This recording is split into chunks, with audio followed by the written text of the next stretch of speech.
Sebelum ceritanya dimulai, silahkan tulis di kolom komentar dari daerah mana saja teman-teman yang menonton cerita ini. Jangan lupa like dan subscribe agar channel ini bisa semakin berkembang dan bisa mempersembahkan cerita yang lebih menarik lagi. Gemerlap lampu kristal raksasa yang menggantung di tengah aula perjamuan membiaskan cahaya ke segala arah, menciptakan ribuan bintang kecil yang menari di atas kepala para tamu. Aroma parfum mahal bercampur dengan wangi aneka hidangan mewah yang tersaji di meja-meja panjang, menciptakan atmosfer kemewahan yang begitu pekat hingga terasa menyesakan. Malam ini adalah perayaan ulang tahun ke-30 kakakku, Rania. Sebuah perayaan yang dirancang bukan hanya untuk merayakan usia, tetapi untuk memamerkan status dan kekayaan.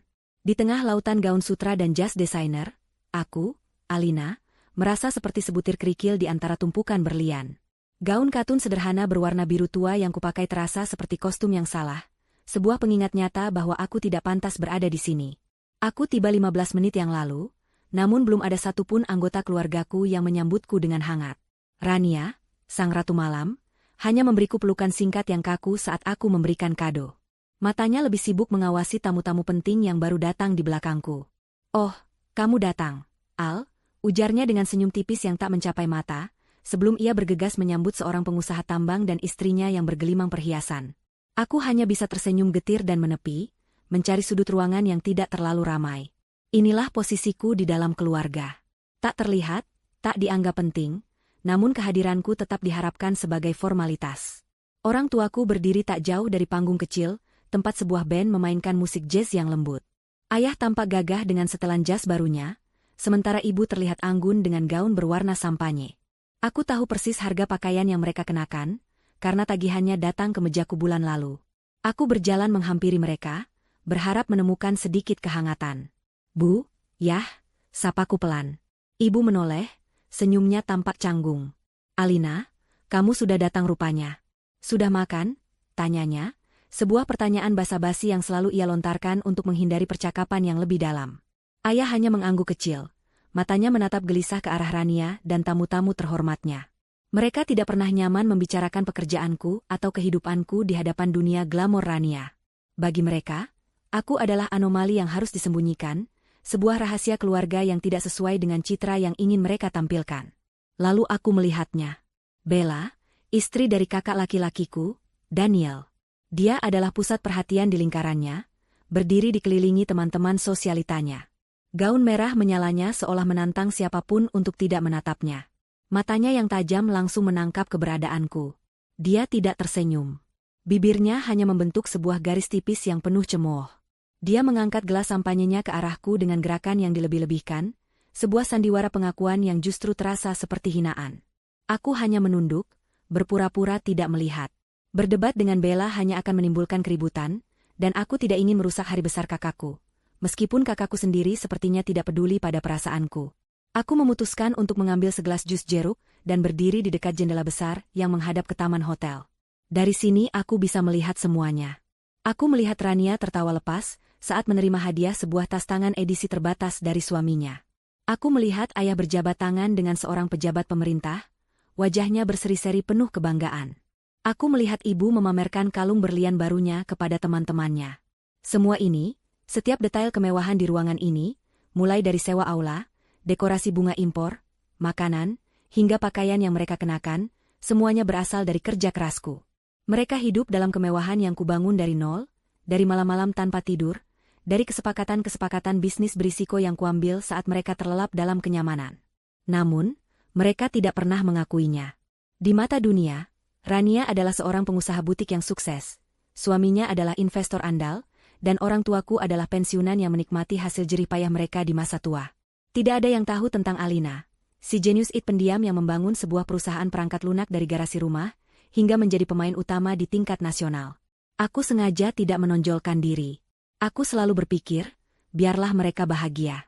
Mungkin dengan memberikan semua ini, suatu saat nanti aku akan mendapatkan cinta dan pengakuan yang selalu kudambakan. Mungkin suatu hari mereka akan melihatku, benar-benar melihat Alina, bukan hanya mesin uang mereka. Tapi setiap kali aku berada di acara seperti ini, harapan itu terasa semakin konyol. Sebuah suara tawa yang dibuat-buat menyentakku dari lamunan. Bella dan teman-temannya berjalan ke arahku, atau lebih tepatnya, ke arah Barmini yang berada di dekat tempatku berdiri. "Oh, Lihat siapa yang bersembunyi di sini, kata Bella dengan suara yang cukup keras untuk didengar semua orang di sekitarnya. Kukira kamu salah masuk ruangan, Dick. Ini pesta ulang tahun, bukan pertemuan amal. Teman-temannya tertawa kecil, melirikku dari ujung kepala hingga ujung kaki dengan tatapan merendahkan. Gaun katunku yang sederhana kini terasa seperti kain karung goni yang gatal. Aku hanya sedang menikmati pemandangan, Kak Bella, jawabku sepelan mungkin, mencoba menjaga nada suaraku agar tetap tenang. Aku tidak ingin memberinya kepuasan melihatku marah. Pemandangan, ulangnya dengan nada mengejek. Pemandangan orang-orang sukses yang tidak akan pernah bisa kamu jangkau? Seharusnya kamu belajar dari kakakmu, Rania. Dia tahu caranya berpenampilan, tahu caranya bergaul. Sedangkan kamu, yah, beginilah. Dia membuat gerakan tangan yang menyapu tubuhku, seolah aku adalah sesuatu yang menjijikkan. Rasa panas mulai menjalar di pipiku. Aku melirik ke arah orang tuaku, berharap mereka akan mengatakan sesuatu. Tapi mereka hanya berdiri mematung, berpura-pura sibuk dengan percakapan mereka yang tiba-tiba menjadi sangat penting. Mereka melihatnya. Aku tahu mereka melihat dan mendengarnya, tapi mereka memilih untuk diam. Mereka memilih kemewahan semu ini daripada membela putri mereka sendiri. Aku mencoba untuk pergi, untuk melarikan diri dari situasi ini. Permisi, aku mau ke toilet, kataku sambil berbalik. Tapi Bella dengan cepat menghalangi jalanku. Senyum licik terpasang di wajahnya. Tunggu dulu. Jangan terburu-buru. Aku belum selesai bicara, katanya. Genggamannya di lenganku terasa dingin dan menusuk. Malam ini masih panjang, dan aku punya firasat buruk bahwa ini barulah permulaan dari sebuah penghinaan yang telah direncanakan dengan sempurna.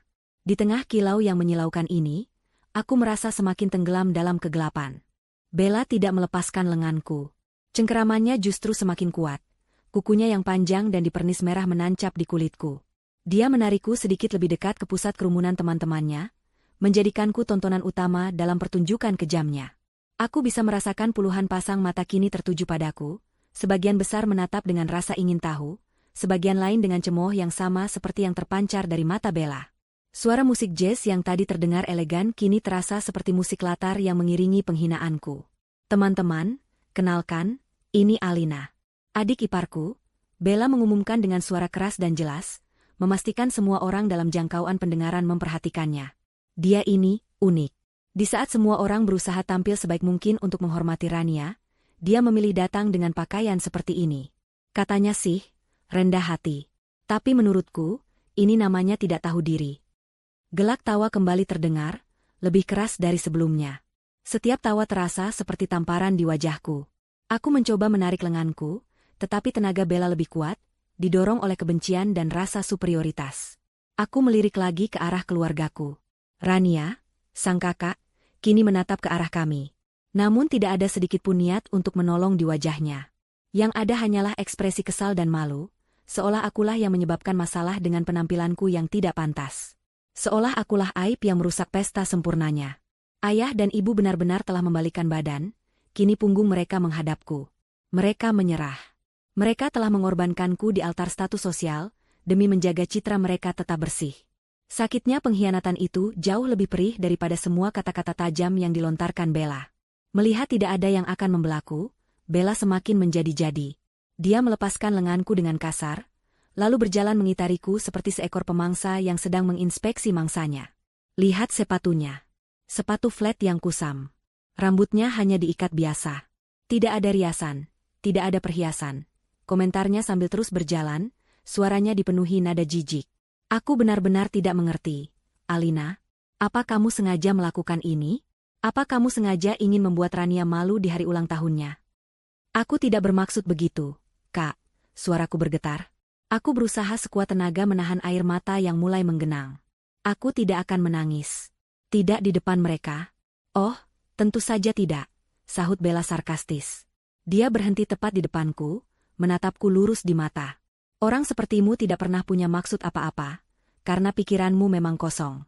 Kamu hanya ada, menumpang hidup pada kebaikan keluargamu, tanpa memberikan kontribusi apapun.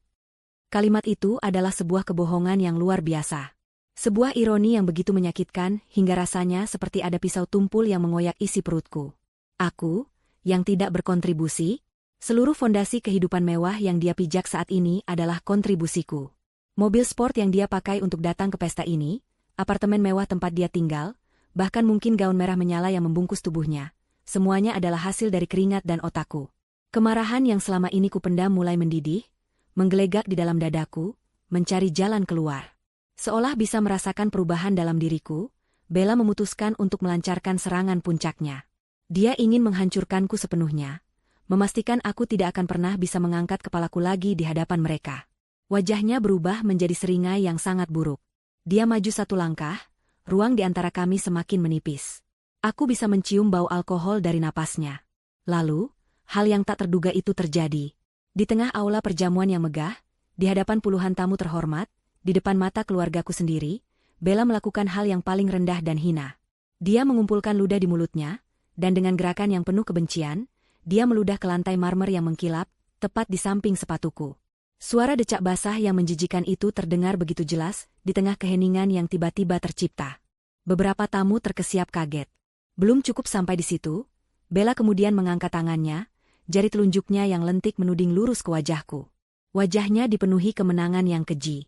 Jangan hanya berdiri seperti sampah di situ. Hardiknya, suaranya melengking dan penuh perintah. Cepat, ambilkan minum untuk para tamu. Layani mereka seperti pembantu seharusnya. Setidaknya kamu berguna untuk sesuatu malam ini. Waktu seolah berhenti. Suara dengungan keras memenuhi telingaku. Aku tidak lagi melihat para tamu, tidak lagi mendengar musik, tidak lagi merasakan sakit di lenganku. Yang kulihat hanyalah titik ludah di lantai yang berkilauan di bawah cahaya lampu kristal. Ludah itu bukan hanya cairan menjijikan, itu adalah simbol. Simbol dari semua penghinaan yang kuterima selama bertahun-tahun. Simbol dari bagaimana keluargaku melihatku. Simbol dari posisiku di dunia mereka yang gemerlap, sampah yang tidak berharga. Aku mengangkat kepalaku perlahan. Mataku tidak lagi tertuju pada Bella. Aku menatap lurus melewati bahunya, mencari wajah-wajah yang seharusnya melindungiku. Aku melihat Rania, yang kini tampak panik, bukan karena aku dihina, tapi karena adegan ini menarik perhatian yang tidak diinginkan. Aku melihat orang tuaku, yang akhirnya memberanikan diri untuk menoleh. Wajah mereka pucat, penuh ketakutan dan rasa bersalah yang tak terucap, tetapi tetap beku, tetap diam. Tidak ada yang bergerak. Tidak ada yang bersuara untuk membelaku. Keheningan mereka adalah jawaban final. Keheningan mereka adalah bahan bakar terakhir yang menyalakan api di dalam diriku, hingga menjadi kobaran yang tak terkendali. Rasa sakit, kekecewaan, dan kesedihan yang selama ini membebaniku menguap seketika, berubah menjadi sesuatu yang lain. Sesuatu yang dingin, keras, dan sangat kuat. Aku tidak lagi merasa seperti korban. Aku tidak lagi merasa lemah. Di momen itu, di tengah kehancuran harga diriku, aku menemukan kekuatanku. Topeng kesabaran yang kukenakan selama bertahun-tahun retak, dan di baliknya, muncullah Alina yang sebenarnya.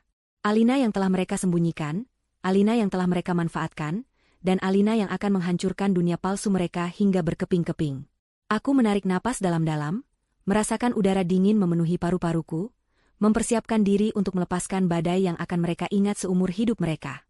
Titik ludah di lantai marmer itu seolah memiliki gravitasi sendiri, menarik seluruh energiku ke bawah. Namun, di saat yang bersamaan, penghinaan yang begitu nyata itu memicu sesuatu di dalam diriku. Sebuah percikan api di tengah gudang mesiu yang telah lama terisi oleh kekecewaan dan rasa sakit. Aku tidak lagi peduli pada tatapan para tamu. Di ruangan yang penuh sesak ini, duniaku menyempit menjadi 4 orang. Bella, sang penyiksa, Rania, kakakku, dan ayah serta ibu, 2 pilar yang seharusnya menjadi penopang hidupku. Perlahan, aku mengangkat kepalaku. Tatapan pertamaku tidak tertuju pada Bella yang masih menyeringai puas. Tatapan pertamaku adalah sebuah permohonan. Sebuah teriakan tanpa suara yang kuarahkan pada Rania. Kakakku. Darah dagingku. Kami tumbuh bersama, berbagi kamar selama belasan tahun, berjanji untuk selalu saling menjaga. Mataku mengunci matanya, memohonnya untuk mengingat semua itu. Kumohon, Rania, katakan sesuatu. Bella aku. Tunjukkan bahwa hubungan darah kita lebih berharga daripada pandangan teman-teman sosialitamu. Aku melihat kepanikan di mata Rania. Tapi itu bukan kepanikan karena adiknya baru saja dihina sehina-hinanya. Itu adalah kepanikan seorang penyelenggara acara yang pestanya terancam berantakan. Wajahnya memerah karena malu. Dia melirik sekilas ke arah Bella, lalu ke arahku, lalu ke para tamu penting yang kini mulai berbisik-bisik. Suaminya, seorang pria yang ambisinya lebih besar dari tulang punggungnya, mendekat dan membisikkan sesuatu di telinga Rania. Aku tidak perlu mendengarnya untuk tahu apa yang dia katakan. Jaga citramu. Jangan terlibat. Ini akan merusak koneksi kita. Dan aku melihatnya dengan jelas. Momen ketika Rania membuat pilihan. Dia menarik napas, menegakkan bahunya, dan senyum palsu kembali terpasang di wajahnya. Dia berbalik ke arah tamu terdekat dan berkata, "Ah, drama keluarga biasa, jangan khawatir. Mari, silakan cicipi hidangan penutupnya, koki kami membawanya langsung dari Prancis." Dia membuangku. Demi menjaga citranya, demi pestanya, demi dunianya yang berkilauan, dia membuang adiknya sendiri seolah aku adalah sampah yang harus segera disingkirkan dari pandangan. Rasa sakit yang ditimbulkan oleh tindakannya jauh lebih dalam daripada ludah Bella. Rasanya seperti sebuah pintu besi yang berat terbanting menutup di dalam hatiku, memisahkan kenangan masa kecil kami dari kenyataan pahit hari ini. Harapan terakhirku padanya padam, menjadi abu yang dingin. Dengan hati yang hancur, tatapanku beralih. Aku mencari sepasang wajah yang telah kukenal sepanjang hidupku. Ayah dan ibu. Mereka adalah tempatku berlindung saat aku kecil. Orang-orang yang seharusnya mencintaiku tanpa syarat. Mereka berdiri membeku di dekat panggung, terjebak di antara keinginan untuk lari dan ketakutan akan penilaian orang. Ibu mengangkat tangannya ke mulut, matanya yang basah menatapku dengan tatapan yang sulit diartikan. Ada rasa bersalah di sana, aku bisa melihatnya. Tapi rasa bersalah itu terkunci rapat di balik ketakutan yang lebih besar. Ketakutan kehilangan semua ini. Kehilangan rumah nyaman yang kubelikan. Kehilangan mobil yang siap mengantar mereka kemana saja. Kehilangan status sebagai orang tua dari Rania yang sukses. Lalu mataku bertemu dengan mata ayah. Hanya sesaat, namun di detik itu, aku melihat segalanya. Aku melihat seorang pria yang tahu apa yang benar, tetapi terlalu lemah untuk melakukannya. Dia tidak bangga dengan kemewahan ini, dia hanya menikmatinya dalam diam. Dia tahu siapa sumber dari semua ini, dan dia membenci dirinya sendiri, karena harus bergantung padaku sambil membiarkanku tak dianggap. Tatapannya adalah sebuah permohonan maaf yang bisu sekaligus sebuah permintaan pengecut. Tolong, Alina, jangan buat keributan. Mengalah saja. Seperti yang selama ini selalu kamu lakukan. Itulah puncaknya. Itulah momen di mana sesuatu di dalam diriku patah selamanya. Permintaan diam dari ayah agar aku kembali menelan harga diriku demi kenyamanan mereka adalah pengkhianatan terbesar dari semuanya. Mereka tidak hanya diam. Keheningan mereka adalah sebuah tindakan. Sebuah pilihan. Mereka secara aktif memilih untuk mengorbankanku. Mereka memegang pisau yang sama dengan Bella. Mereka hanya tidak punya keberanian untuk menusukkannya secara langsung. Dengungan di telingaku berhenti. Ruangan yang tadinya kabur kini menjadi sangat jernih. Setiap wajah, setiap ekspresi, setiap bisikan, semuanya terekam dengan detail yang menyakitkan. Aku bisa mendengar tawa tertahan dari teman-teman Bella. Aku bisa mendengar bisikan, kasihan sekali gadis itu. Aku bisa mendengar denting gelas sampahnya yang canggung. Aku sendirian. Benar-benar sendirian di tengah keluarga dan keramaian. Kesadaran itu tidak lagi membawa kesedihan. Tidak ada lagi air mata yang ingin keluar. Kekosongan yang ditinggalkan oleh kehancuran hatiku dengan cepat terisi oleh sesuatu yang lain. Sesuatu yang dingin, keras, dan tajam seperti pecahan kaca. Kemarahan. Bukan kemarahan yang panas dan membabi buta, melainkan kemarahan yang dingin dan terfokus. Kemarahan yang memberikan kejernihan luar biasa. Aku akhirnya mengerti. Aku tidak akan pernah bisa membeli cinta dan rasa hormat mereka, tidak peduli berapa banyak uang yang kuberikan. Usahaku selama ini sia-sia. Aku telah menyirami taman yang indah untuk mereka tinggali, sementara aku sendiri dibiarkan berdiri di luar pagar, di bawah hujan badai. Api telah padam, menyisakan bara yang membakar dengan intensitas yang tenang. Aku tidak akan lagi menjadi Alina yang pendiam. Aku tidak akan lagi menjadi Alina yang mengalah. Mereka telah menghina orang yang salah. Mereka telah merendahkan sumber dari semua yang mereka banggakan. Mereka pikir aku adalah sampah? Malam ini, aku akan menunjukkan kepada mereka bahwa sampah ini adalah fondasi yang menopang istana pasir mereka, dan aku akan menariknya kembali. Aku menarik napas dalam-dalam, bukan untuk menenangkan diri, tetapi untuk mengumpulkan kekuatan. Udara yang masuk ke paru-paruku terasa seperti bahan bakar. Saat aku menghembuskannya, aku tidak lagi merasakan apapun untuk mereka. Tidak ada cinta, tidak ada benci. Hanya ada perhitungan. Keheningan di aula perjamuan itu begitu pekat, bisa diiris dengan pisau. Semua orang menunggu, menahan napas, untuk melihat apa yang akan kulakukan selanjutnya. Apakah aku akan menangis? Apakah aku akan lari? Bella masih berdiri di depanku, Seringai di wajahnya sedikit memudar, digantikan oleh ekspresi tidak sabar, seolah menungguku untuk segera menjalankan perintahnya dan membuktikan bahwa aku memang seorang pembantu. Postur tubuhku berubah. Aku tidak lagi membungkuk menahan malu. Punggungku tegak lurus, daguku terangkat. Aku menatap lurus melewati Bella, mataku menyapu wajah Rania, ayah, dan ibu sekali lagi. Bukan dengan tatapan memohon, tapi dengan tatapan seorang hakim yang akan membacakan vonis. Udara di sekitarku terasa dingin. Kemudian, aku membuka mulutku. Suara yang keluar bukanlah suara lirih Alina yang biasa mereka dengar. Suara itu tenang, tetapi membelah keheningan seperti cambuk. Cukup. Satu kata itu bergema dengan kekuatan yang mengejutkan. Bella tersentak, begitu pula beberapa orang di dekatnya. Bisikan-bisikan berhenti total. Semua mata kini tertuju padaku, merasakan pergeseran kekuasaan yang tak terlihat di udara. Aku menarik napas sekali lagi, dan kali ini, aku melepaskan semuanya. Bukan sebagai bisikan, bukan sebagai teriakan histeris, tapi sebagai sebuah proklamasi yang menggelegar dan penuh amarah yang dingin. Batalkan bisnis 15 miliar. Teriakan itu mengguncang seluruh ruangan. Gelas-gelas di meja seolah bergetar. Para musisi di panggung berhenti bermain. Beberapa tamu terlonjak kaget. Untuk sesaat, tidak ada yang bergerak. Wajah-wajah di sekelilingku menunjukkan kebingungan total. Apa yang gadis berpakaian sederhana ini bicarakan? Bisnis apa? Miliar? Keheningan yang membeku itu dipecahkan oleh suara yang paling kuharapkan. Suara tawa Bella yang melengking dan dibuat-buat. Hahaha. Apa aku tidak salah dengar? Serunya, menoleh ke teman-temannya yang ikut tersenyum mengejek. Kamu? Membatalkan bisnis 15 miliar? Alina, sudahlah. Jangan membuat dirimu semakin terlihat konyol. Kamu bahkan mungkin tidak tahu nolnya ada berapa. Sekarang pergilah dari sini sebelum kamu benar-benar mempermalukan keluarga. Ejekan itu adalah umpan yang sempurna. Aku mengabaikannya. Tatapanku tetap terkunci pada keluargaku, yang wajahnya kini dipenuhi kecemasan dan kebingungan. Rania menatapku seolah aku sudah gila. Ayah menggelengkan kepalanya pelan, seolah memohonku untuk berhenti. Aku mengeluarkan ponsel dari saku gaunku. Benda itu tampak begitu sederhana di tanganku, sebuah ponsel model lama yang lebih mengutamakan fungsi daripada gaya. Kontras dengan ponsel berlapis emas milik Bella. Dengan jari-jari yang stabil, aku menekan sebuah nomor panggilan cepat. Aku tidak perlu melihat buku telepon. Aku hafal nomor ini di luar kepala. Aku menekan tombol pengeras suara, dan nada sambung yang jernih terdengar di seluruh aula yang hening.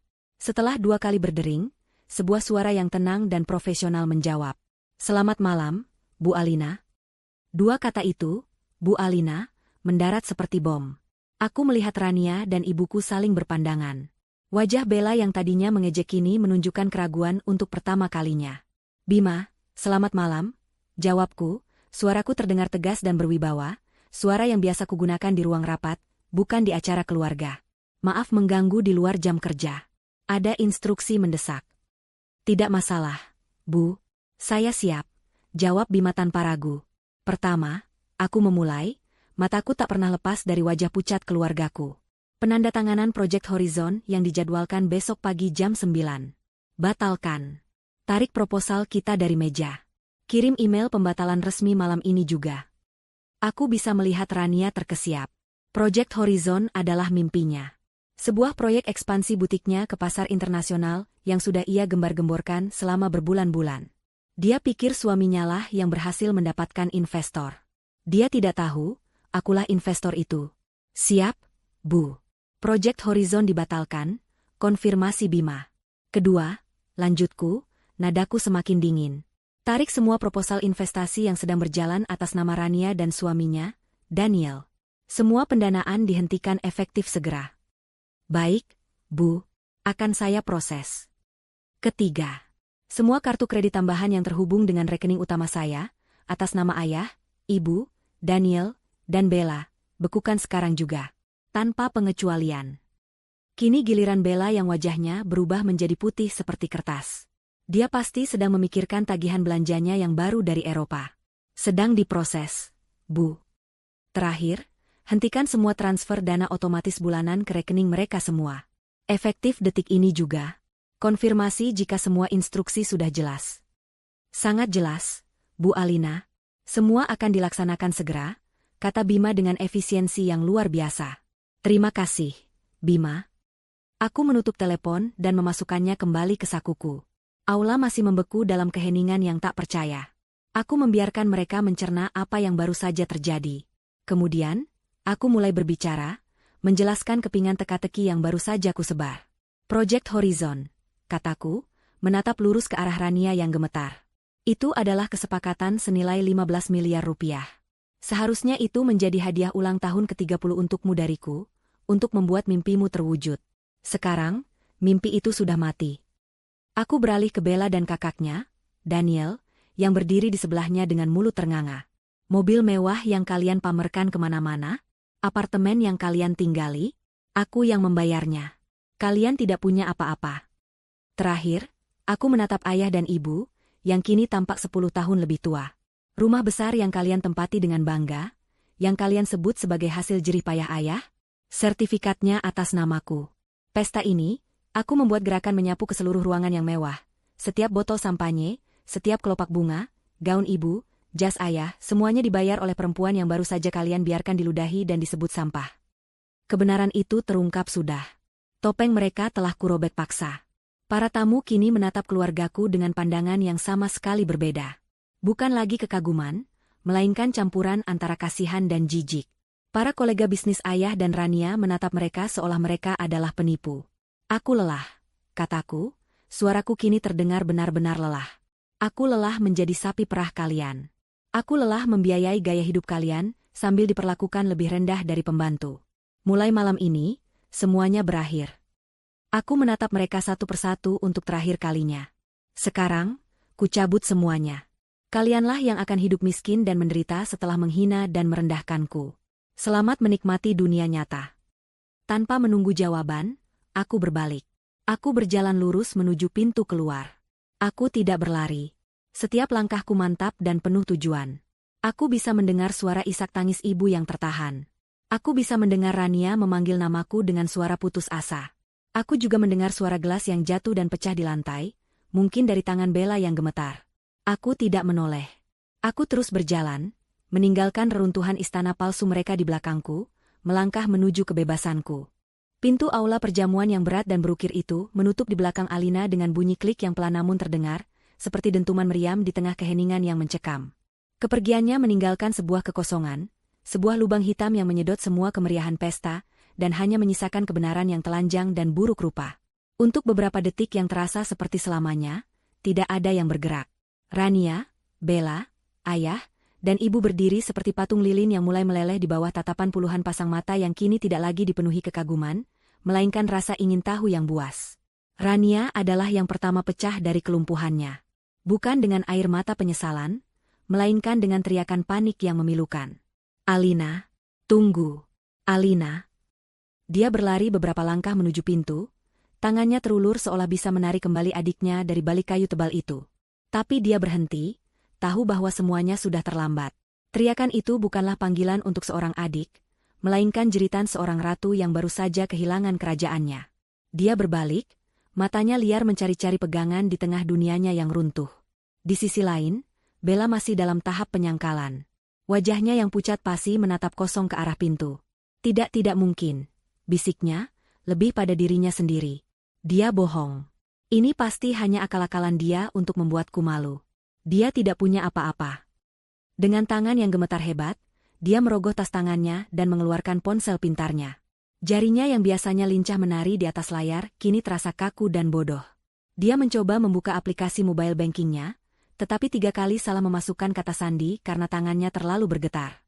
Kepanikan mulai merayap di wajahnya, menggantikan kesombongan yang beberapa menit lalu begitu angkuh terpajang di sana. Kebohongan yang dia ucapkan terdengar, hampa bahkan di telinganya sendiri. Sementara itu, ibu akhirnya menyerah. Tenaganya seolah terkuras habis. Ia terisak tanpa suara, tubuhnya merosot ke kursi terdekat. Gaun sampanye dan kalung berlian yang ia kenakan kini, tampak seperti kostum murahan pada seorang aktris yang baru saja melupakan semua dialognya. Ayah berdiri di sampingnya, satu tangan menopang bahunya dengan lemah. Wajah ayah adalah kanvas penderitaan. Dia menatap berkeliling pada wajah-wajah para kolega dan teman-temannya, orang-orang yang selama ini dia buat terkesan dengan kesuksesan palsunya. Kini, tatapan mereka menusuknya seperti ribuan jarum. Dia telah kehilangan segalanya dalam satu malam. kenyamanannya, harga dirinya, dan yang paling parah, putrinya.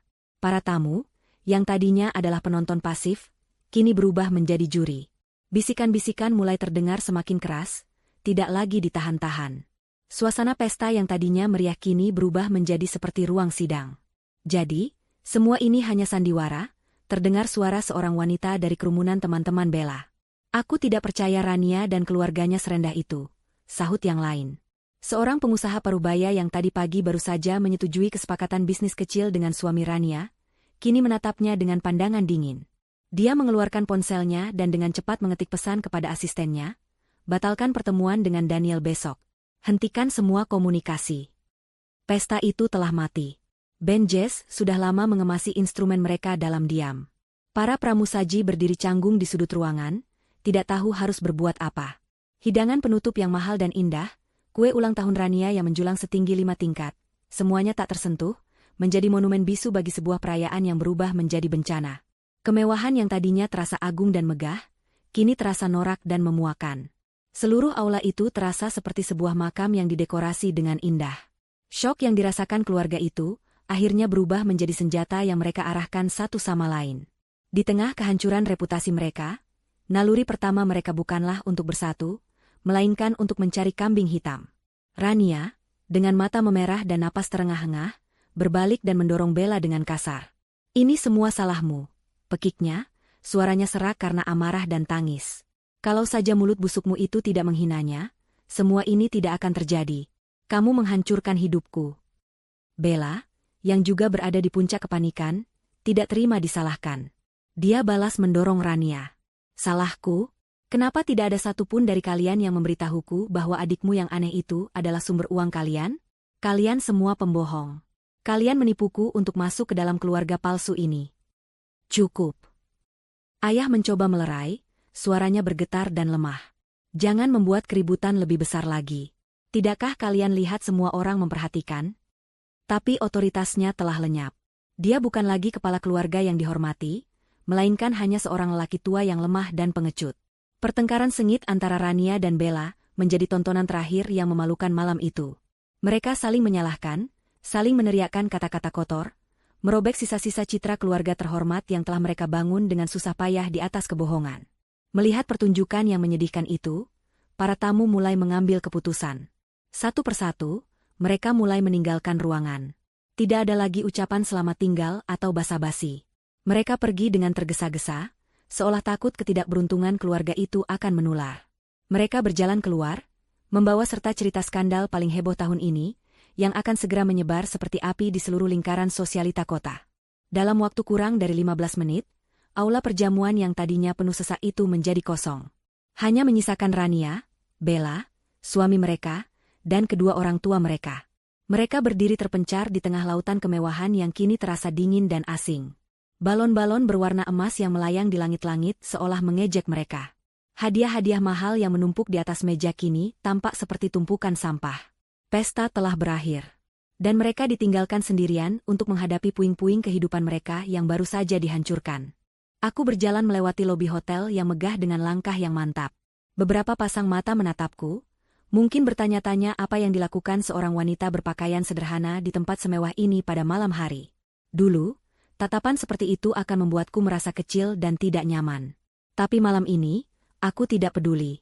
Aku tidak lagi peduli pada penilaian orang asing, karena aku baru saja melepaskan diri dari penilaian orang-orang yang seharusnya paling mencintaiku. Kepalaku tegak, bahuku tegap.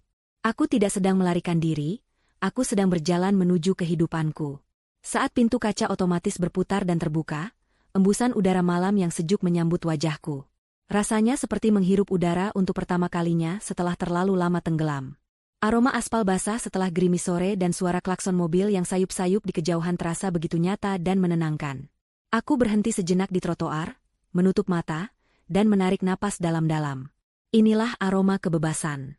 Berat beban yang selama bertahun-tahun menghimpit pundakku, beban untuk membahagiakan mereka, beban untuk mendapatkan pengakuan mereka, beban untuk berpura-pura menjadi seseorang yang bukan diriku, semuanya terangkat. Aku merasa ringan. Aku mengabaikan deretan mobil mewah dan taksi eksekutif yang menunggu di lobi. Aku berjalan sedikit ke pinggir jalan raya dan mengangkat tanganku untuk memanggil taksi biasa. Sebuah taksi berwarna biru berhenti di depanku. Sopirnya, seorang bapak paruh baya, tersenyum ramah. "Malam, Mbak. Mau kemana?" Tanyanya sederhana. Tidak ada penghakiman, tidak ada tatapan merendahkan. Hanya sebuah interaksi manusia yang normal. Rasanya begitu menyegarkan. Selama perjalanan, aku hanya menatap keluar jendela. Lampu-lampu kota berkelip seperti permata yang tersebar di atas kain beludru hitam. Gedung-gedung pencakar langit yang menjulang, jalanan yang ramai, semuanya tampak berbeda malam ini. Dulu, aku melihatnya sebagai arena pertempuran, tempat di mana aku harus bekerja tanpa henti untuk menopang gaya hidup keluargaku. Sekarang, aku melihatnya sebagai sebuah dunia yang penuh dengan kemungkinan. Kemungkinan untuk diriku sendiri. Radio di taksi memutar lagu pop lawas yang ceria. Kontras yang begitu tajam dengan drama yang baru saja kutinggalkan membuatku hampir tersenyum. Tentu saja, ada rasa sakit di dalam hatiku. Rasa sakit karena kehilangan keluarga, atau lebih tepatnya, kehilangan ilusi tentang sebuah keluarga yang kuharap bisa kumiliki. Bayangan wajah kecewa ayah dan tangisan ibu melintas di benakku. Tapi anehnya, rasa sakit itu tidak lagi terasa tajam. Rasanya seperti luka lama yang akhirnya dibersihkan, perih sesaat namun diperlukan untuk proses penyembuhan. Aku tidak menyesali keputusanku. Itu adalah operasi yang menyakitkan, tetapi aku baru saja mengangkat tumor ganas dari hidupku. Taksi berhenti di depan sebuah gedung apartemen yang sederhana namun bersih dan terawat di bagian kota yang lebih tenang. Ini adalah duniaku yang sebenarnya, tempat perlindungan yang tidak pernah diketahui oleh keluargaku. Aku membayar ongkos taksi dan mengucapkan terima kasih. Saat aku masuk ke dalam unit apartemenku, aku langsung disambut oleh keheningan yang nyaman. Tidak ada kemewahan yang mencolok. Dindingnya dipenuhi rak buku, bukan lukisan mahal. Meja kerjaku dipenuhi dengan komponen komputer dan papan sirkuit, bukan pajangan kristal. Ini adalah cerminan diriku yang sebenarnya. Seorang kreator, seorang pemikir, bukan seorang sosialita. Aku menyeduh secangkir teh kamomil dan duduk di sofa dekat jendela. Ponselku, yang kutaruh di atas meja, mulai bergetar tanpa henti. Layarnya menyala, menampilkan rentetan notifikasi. Puluhan panggilan tak terjawab dari Rania. Puluhan pesan teks dari ibu yang isinya mungkin campuran antara amarah, permohonan, dan rasa bersalah. Beberapa panggilan dari ayah. Dulu, rentetan notifikasi ini akan membuatku panik, merasa bersalah, dan segera menelepon balik untuk memperbaiki apapun yang salah. Sekarang, aku hanya menatapnya dengan tenang. Bunyi getaran itu bukan lagi panggilan, melainkan gema dari dunia yang sudah kutinggalkan. Dengan gerakan yang tenang dan pasti, aku meraih ponsel itu dan menekan tombol daya hingga layarnya menjadi hitam. Aku memutuskannya. Aku memutuskan mereka. Kemudian, aku membuka laptopku dan melakukan panggilan video. Bukan kepada Bima, asistenku, tetapi kepada Pak Budi, dosen pembimbingku semasa kuliah yang kini sudah kuanggap seperti ayah keduaku. Beliau adalah satu-satunya orang yang tahu perjalananku dari nol, yang tahu pengorbananku untuk keluarga. Wajahnya yang bijak dan penuh kerutan muncul di layar. "Alina," sapanya dengan senyum hangat. "Tumben menelepon malam-malam begini. Semuanya baik-baik saja?" Aku menarik napas dan menceritakan semuanya. Dari gaun sederhana, hinaan Bella, ludah di lantai, keheningan keluargaku, hingga teriakan dan panggilan telepon yang mengubah segalanya. Aku bercerita tanpa air mata, suaraku datar dan tenang. Pak Budi mendengarkan dengan saksama, tanpa menyela sekalipun. Ketika aku selesai, dia terdiam sejenak, lalu mengangguk perlahan. Api akhirnya membakar habis sangkarnya, katanya dengan suara lembut. "Sudah waktunya, Alina. Kamu sudah terlalu lama memikul beban yang bukan milikmu. Selamat datang di hari pertama dari sisa hidupmu yang sesungguhnya." Kata-katanya adalah penegasan yang kubutuhkan. Sebuah validasi bahwa aku telah melakukan hal yang benar. Kami mengobrol sebentar, tentang rencanaku ke depan, tentang proyek-proyek baru yang ingin kukerjakan untuk diriku sendiri, bukan untuk orang lain. Setelah panggilan berakhir, aku merasa lebih ringan dari sebelumnya. Badai telah berlalu. Aku duduk di sana, dalam keheningan apartemenku, menyeruput teh hangatku sambil menatap lampu kota. Untuk pertama kalinya dalam waktu yang sangat lama, masa depan tidak tampak seperti sebuah kewajiban yang berat, melainkan sebuah halaman kosong yang menarik, yang siap kutulis dengan ceritaku sendiri. Aku sendirian, tapi aku tidak kesepian. Aku bebas. Beberapa hari setelah malam yang mengubah segalanya, suasana di kantor pusat perusahaanku terasa berbeda. Dulu, aku sering datang sebelum matahari terbit dan pulang larut malam, bergerak seperti bayangan di koridor, fokusku hanya tertuju pada angka, kode, dan target yang harus kucapai demi memenuhi aliran dana yang tak pernah berhenti diminta oleh keluargaku. Kini, untuk pertama kalinya, aku berjalan di kantor dengan perasaan memiliki yang utuh. Ini bukan lagi hanya mesin pencari nafkah. Ini adalah kerajaanku, dan aku adalah ratu yang akhirnya duduk di singgasananya sendiri. Pagi itu, aku mengadakan rapat penting dengan Bima dan tim hukumku. Ruang rapat berdinding kaca itu menghadap ke lanskap kota, sebuah pemandangan yang selalu memberiku energi. Di atas meja terbentang tumpukan dokumen yang tebal, akta kepemilikan, laporan aset, dan surat-surat legal. Ini adalah peta dari semua yang telah kubangun dan kuberikan. Semua aset berada mutlak atas nama ibu, ujar Pak Tirtayasa, kepala tim hukumku, seorang pria tegas berusia 50-an. Rumah yang ditempati orang tua ibu, apartemen atas nama Rania dan suaminya, 2 mobil mewah, dan kepemilikan saham mayoritas di perusahaan butik milik Rania. Semuanya legal dan tidak dapat diganggu-gugat. Pertanyaannya sekarang, apa yang ingin ibu lakukan dengan semua ini? Aku menatap dokumen-dokumen itu. Setiap lembar kertas terasa seperti sebuah belenggu yang akhirnya bisa kulepaskan. Untuk rumah orang tua saya, kataku dengan suara tenang, berikan mereka pemberitahuan resmi untuk mengosongkan dalam waktu 60 hari. Waktu yang cukup untuk mencari tempat tinggal baru. Setelah itu, jual rumahnya. Bima mencatat instruksiku tanpa menunjukkan emosi, meskipun aku tahu dia mengerti beratnya keputusan ini. Apartemen dan mobil-mobilnya? Tanyanya. Tarik kembali semuanya sesegera mungkin sesuai prosedur. Jual juga.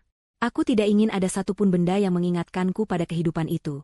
Jawabku tegas. Dan untuk butik milik Rania? Tanya Pak Tirtayasa. Ini adalah bagian yang paling rumit. Butik itu adalah seluruh identitas Rania. Mengambilnya akan terasa seperti mencabut jantungnya. Tapi aku ingat tatapan matanya di pesta itu, tatapan yang memilih citra daripada adiknya sendiri. Perusahaanku adalah pemegang saham mayoritas. Secara teknis, aku bisa mengambil alih atau membubarkannya. Lakukan rapat dewan darurat. Berikan Rania pilihan. Dia bisa membeli sahamku dengan harga pasar penuh dalam waktu 30 hari, atau perusahaan akan dilikuidasi dan asetnya dijual untuk menutupi kerugian investasi. Aku tahu dia tidak akan pernah bisa mendapatkan uang sebanyak itu. Ini adalah sebuah pelajaran, bukan hukuman mati. Pelajaran tentang konsekuensi. Setelah urusan aset selesai, topik beralih ke dana 15 miliar dari proyek Horizon yang batal. Dana tersebut sudah kembali utuh di rekening perusahaan, Bu. Siap untuk dialokasikan kembali, lapor Bima. Disinilah titik balik sesungguhnya terjadi.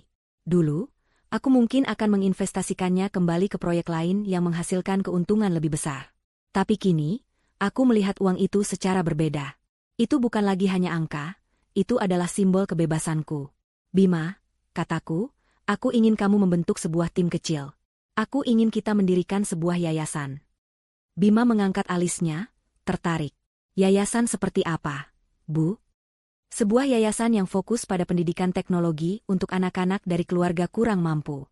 Berikan mereka beasiswa, bangun laboratorium komputer di sekolah-sekolah pinggiran, adakan pelatihan coding gratis. Aku ingin uang yang tadinya akan digunakan untuk membiayai kesombongan, sekarang digunakan untuk membangun harapan. Beri nama yayasan itu, Yayasan Harapan Digital. Saat mengucapkan nama itu, aku merasakan sesuatu yang hangat menjalari dadaku. Sebuah tujuan. Untuk pertama kalinya, aku tidak bekerja untuk membuktikan sesuatu kepada keluargaku. Aku bekerja untuk menciptakan sesuatu yang berarti. Tentu saja, proses pemutusan hubungan ini tidak berjalan mulus di ranah pribadi. Ponsel kerjaku yang Bima pegang terus-menerus dibanjiri pesan.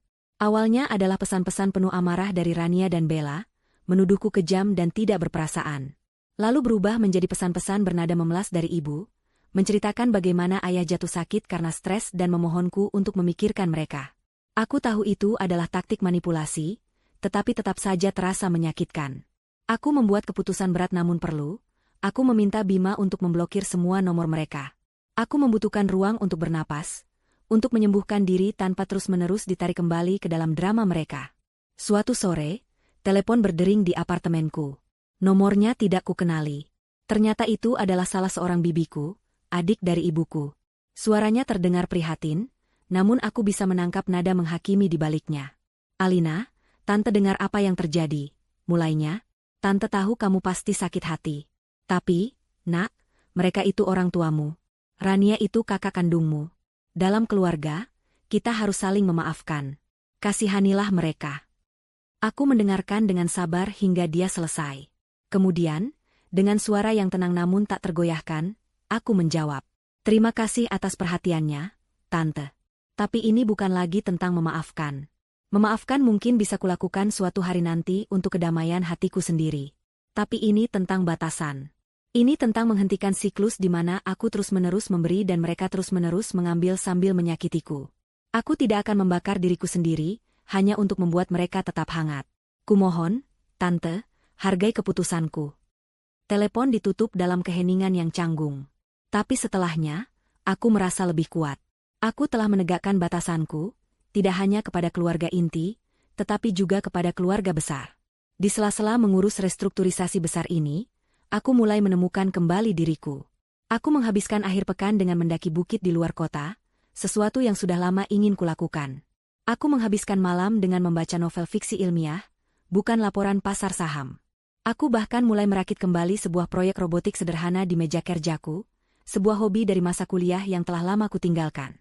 Aku menemukan kembali kegembiraan dalam hal-hal kecil, dalam proses menciptakan sesuatu hanya untuk kesenangan semata. Aku mulai memasak makananku sendiri, menikmati aroma bawang putih yang ditumis dan kesederhanaan sepiring nasi hangat. Rutinitas baru ini terasa begitu nyata, begitu membumi.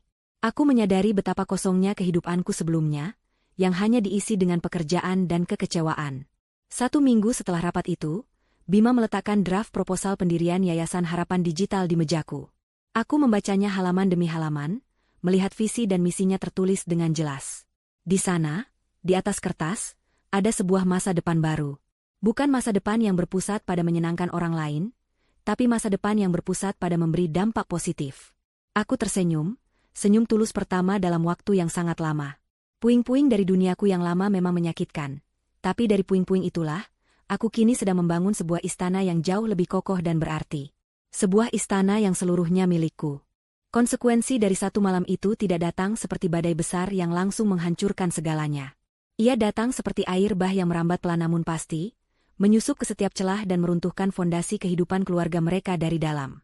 Efek domino telah dimulai, dan setiap kepingan yang jatuh menimbulkan bunyi yang lebih keras dari sebelumnya.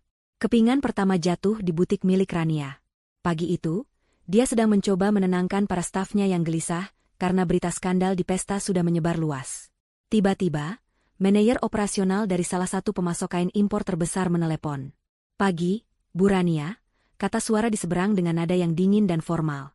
"Saya hanya ingin menginformasikan bahwa kami belum menerima pembayaran untuk tagihan bulan lalu. Mengingat kebijakan baru kami terpaksa menahan pengiriman koleksi musim semi sampai tagihannya dilunasi." "Pasti ada kesalahan. Saya akan segera transfer," kata Rania dengan percaya diri yang dipaksakan.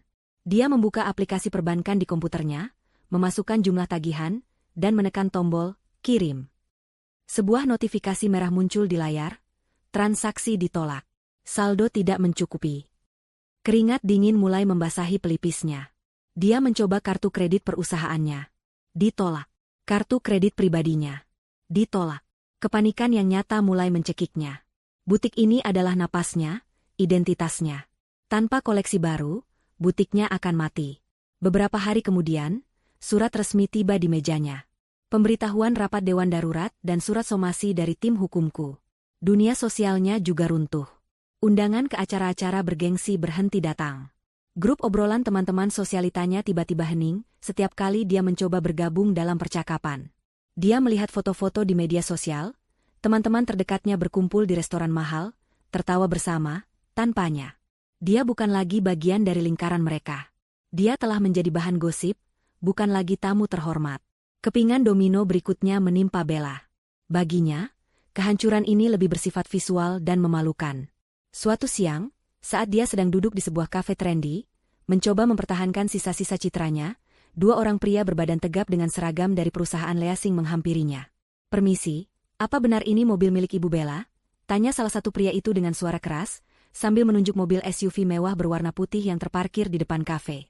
Seluruh mata di kafe itu langsung tertuju padanya. Wajah Bella memerah. "Iya, memangnya kenapa?" jawabnya ketus. "Kami dari pihak leasing, Bu. Ada tunggakan pembayaran selama 3 bulan. Sesuai prosedur, mobil ini terpaksa kami tarik. Penghinaan itu terjadi begitu cepat dan begitu publik. Kunci mobilnya diminta paksa, dan kendaraannya yang menjadi simbol statusnya dinaikkan ke atas truk derek di depan semua orang. Dia terpaksa pulang dengan taksi online, menahan tangis dan rasa malu. Keanggotaannya di klub kebugaran eksklusif dicabut. Kartu kreditnya yang biasa ia gesek tanpa pikir panjang kini, menjadi kepingan plastik tak berguna. Puncaknya, dia terpaksa mulai menjual koleksi tas bermereknya satu persatu di sebuah situs jual beli barang bekas. Setiap kali seseorang menawar harga tasnya dengan sadis, dia merasa seperti sedang menjual sebagian dari harga dirinya. Suaminya, Daniel, tidak bisa berbuat apa-apa. Dia juga kehilangan akses ke semua dana, dan proyek investasinya yang ternyata fiktif kini menjadi bahan tertawaan. Pertengkaran hebat menjadi menu sehari-hari di apartemen mereka, dipicu oleh stres dan saling menyalahkan. Bagi ayah dan ibu, kehancurannya terasa lebih sunyi namun jauh lebih dalam. Surat dari pengacaraku tiba diantarkan oleh kurir. Surat itu berisi pemberitahuan legal yang sopan namun tegas, memberi mereka waktu 60 hari untuk mengosongkan rumah. Rumah yang selama ini menjadi kebanggaan mereka, tempat mereka menjamu teman-teman dan kerabat, kini terasa seperti rumah pinjaman yang masa sewanya akan segera habis. Suatu malam, listrik di rumah mereka padam. Awalnya mereka mengira ada pemadaman dari pusat, tetapi setelah melihat rumah tetangga tetap terang benderang, ibu memeriksa kotak tagihan. Sepucuk surat pemberitahuan pemutusan sambungan, karena tunggakan pembayaran terselip di sana. Malam itu, mereka makan malam hanya ditemani cahaya lilin. Bukan lilin untuk makan malam romantis, melainkan lilin yang menerangi kegagalan mereka. Mereka makan nasi dengan lauk telur dadar, sebuah menu dari masa lalu mereka yang miskin, yang mereka pikir sudah lama mereka tinggalkan. Tidak ada teriakan atau pertengkaran di antara mereka. Hanya keheningan yang menyesakan, dipenuhi oleh rasa sesal dan saling menyalahkan yang tak terucapkan. Ibu sering menangis diam-diam di dapur, sementara ayah hanya duduk berjam-jam di ruang keluarga yang gelap, menatap layar televisi yang mati. Beban dari kepengecutannya, dari keputusannya untuk diam saat putrinya dihina, kini menghimpitnya tanpa ampun. Kesehatan ayah benar-benar menurun, bukan karena penyakit serius, tetapi karena jiwanya yang remuk. Akhirnya, di penghujung minggu ketiga, titik terendah itu tiba. Surat pemberitahuan likuidasi butik Rania sudah final. Notifikasi penyitaan apartemen Bella dan Daniel sudah di depan mata. Batas waktu 60 hari untuk rumah orang tua terasa semakin dekat. Mereka semua kehabisan uang, kehabisan pilihan, dan kehabisan harga diri. Malam itu, mereka berkumpul di ruang keluarga yang temaram di rumah yang akan segera hilang dari mereka. Rania, Bella, Daniel, ayah, dan ibu. 5 orang yang hancur, dipersatukan oleh penderitaan yang mereka ciptakan sendiri. Setelah keheningan yang panjang, Rania yang pertama kali angkat bicara. Suaranya serak dan putus asa. Sudah tidak ada jalan lain, katanya sambil menatap anggota keluarga lainnya satu persatu. Kita tidak bisa bertahan seperti ini. Hanya ada satu hal yang bisa kita lakukan. Dia berhenti sejenak, menelan ludah yang terasa pahit. Kita harus menemuinya. Kita harus memohon padanya. Gagasan untuk menemui dan memohon pada Alina, yang diucapkan Rania di ruang keluarga yang temaram itu, terasa seperti menelan pecahan kaca. Itu adalah pilihan terakhir dari orang-orang yang sudah kehabisan pilihan.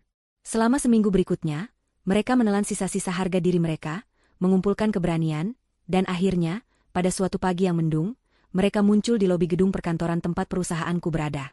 Mereka tidak membuat janji. Mereka hanya datang, berharap keputusasaan mereka cukup untuk menembus dinding yang telah kubangun. Aku sedang berada di tengah rapat ketika Bima masuk dengan ekspresi yang jarang kulihat di wajahnya, campuran antara kasihan dan waspada. Dia mendekat dan berbisik pelan, "Bu, keluarga ibu ada di lobi." Mereka menolak untuk pergi sampai bertemu dengan ibu. Jantungku berdebar sedikit lebih kencang, sebuah reaksi refleks dari masa lalu. Tapi kemudian, ketenangan mengambil alih. Aku tahu hari ini akan datang. Aku tidak bisa selamanya bersembunyi di balik telepon yang dimatikan dan email yang diblokir. Penutupan bab ini harus dilakukan secara tatap muka. "Baik, Bima," kataku pelan. "Tunda rapat ini. Aku akan turun menemui mereka." Lobi gedung kantorku adalah ruang yang luas, modern, dan impersonal, dengan lantai marmer abu-abu dan perabotan minimalis. Di salah satu sudut sofa, duduklah keluargaku. Pemandangan itu begitu menyedihkan hingga terasa surreal. Mereka tampak seperti versi kusam dan pudar dari orang-orang yang kukenal di pesta itu. Rania tidak lagi mengenakan gaun sutra, melainkan blus biasa yang sedikit kusut. Wajah Bella pucat tanpa riasan tebal, lingkaran hitam di bawah matanya menceritakan malam-malam tanpa tidur. Ayah dan ibu duduk berdekatan, tampak begitu kecil dan rapuh di sofa yang besar itu. Mereka semua berdiri serempak saat melihatku berjalan mendekat. Aku berhenti beberapa langkah di depan mereka, menjaga jarak aman. Aku tidak mempersilakan mereka duduk. Aku tidak menawarkan minum.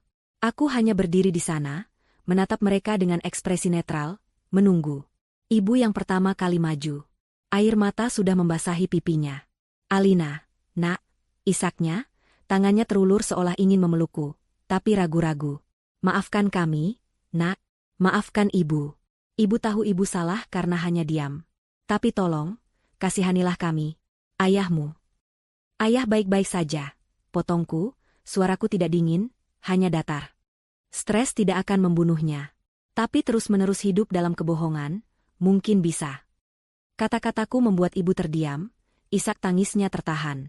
Rania melangkah maju, wajahnya penuh penderitaan yang tak lagi dibuat-buat. "Al, aku minta maaf," katanya, suaranya bergetar. "Aku benar-benar minta maaf. Aku kakak yang buruk. Aku egois, aku malu. Aku salah, aku mengakuinya. Tapi tolong, Al, butik itu seluruh hidupku. Tanpa itu, aku bukan siapa-siapa. Jangan ambil itu dariku, kumohon." Permintaannya tulus, aku bisa merasakannya. Tapi itu adalah permintaan maaf yang bersyarat. Dia menyesal, ya, tapi penyesalannya terikat erat pada apa yang akan hilang darinya. Kemudian Bella, yang paling sulit dari semuanya. Dia menunduk, tidak berani menatap mataku. Aku juga minta maaf," ucapnya terbata-bata. Kata-kata itu terdengar asing di mulutnya. Aku tidak seharusnya mengatakan hal-hal itu. Aku iri padamu. Aku minta maaf. Itu mungkin adalah pengakuan paling jujur yang pernah kudengar darinya, lahir dari keputusasaan yang paling dalam. Ayah hanya berdiri di belakang, wajahnya menua oleh rasa malu, tak sanggup mengucapkan sepatah kata pun. Keheningannya kali ini bukanlah kepengecutan, melainkan sebuah pengakuan dosa. Aku mendengarkan semuanya dalam diam. Aku membiarkan kata-kata mereka menggantung di udara lobi yang dingin. Aku tidak merasakan kemenangan. Aku tidak merasakan kepuasan. Yang kurasakan hanyalah kesedihan yang mendalam atas tragedi keluarga kami. Mereka akhirnya meminta maaf. Tetapi maaf itu datang terlambat, dan didorong oleh alasan yang salah.